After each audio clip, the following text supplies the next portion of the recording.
আসসালামু আলাইকুম বন্ধুরা, আমি তাসমিয়া জাহান তিয়াশা খুলনা রেবান পলস হাই স্কুলের ক্লাস 3-তে পড়ি।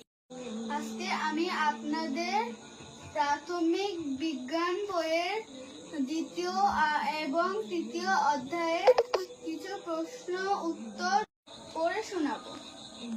চলেন তাহলে আমরা প্রশ্নগুলো দেখি।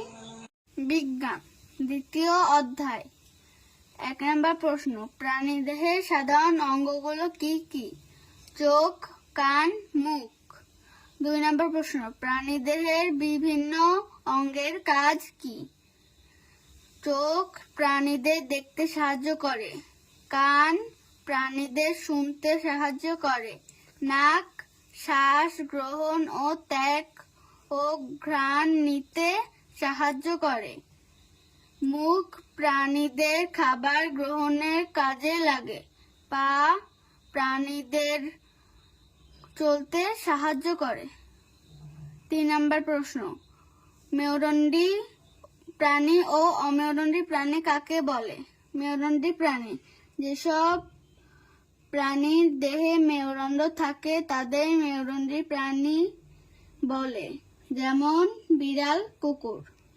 অমেরুদণ্ডী প্রাণী যেসব প্রাণীর মেরুদণ্ড থাকে না তাদের অমেরুদণ্ডী প্রাণী বলে, যেমন কেঁচো, প্রজাপতি। 4 নম্বর প্রশ্ন, কীটপতঙ্গের সাধারণ বৈশিষ্ট্যগুলো কি? এদের দেহে 3টি অংশ থাকে, এদের 3 জোড়া পা থাকে। কীটপতঙ্গ মেরুদণ্ডী প্রাণী। তৃতীয় অধ্যায়। 1 নম্বর প্রশ্ন, আমরা কোথা থেকে খাদ্য পাই? আমরা উদ্ভিদ ও প্রাণী থেকে খাদ্য পেয়ে থাকি। 2 নম্বর প্রশ্ন, 2 নম্বরটা হবে না। 3 নম্বর প্রশ্ন, বিভিন্ন ঋতুতে আমাদের দেশে কি কি সবজি পাওয়া যায়? গ্রীষ্মকালীন শাকসবজি, চালকুমড়া, কাঁকরোল, করলা।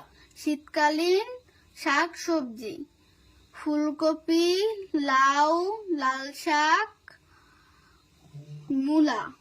12 মাসে শাক সবজি, পেঁপে, কাঁচকলা, কচু শাক। 5 নম্বর প্রশ্ন, পুষ্টির উপাদানগুলো কি কি? 3টি, শর্করা, আমিষ, চর্বি। 6 নম্বর প্রশ্ন, বিভিন্ন পুষ্টি উপাদান প্রয়োজনীয়তা কি?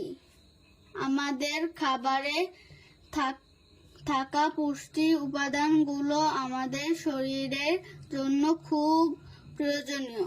বিভিন্ন পুষ্টি উপাদান আমাদের শরীরে বিভিন্ন কাজ করে। 7 নম্বর প্রশ্ন, নিরাপদ পানীয় কি? কিছু পানীয় আছে যা নিরাপদ ও স্বাস্থ্যকর, যেমন ডাবের পানি, ফলের রস, এগুলোকে নিরাপদ পানীয় বলে। ওকে বন্ধুরা, আজকের মতো এখানেই শেষ। পরবর্তী ভিডিওতে আবার দেখা হবে। আল্লাহ হাফেজ।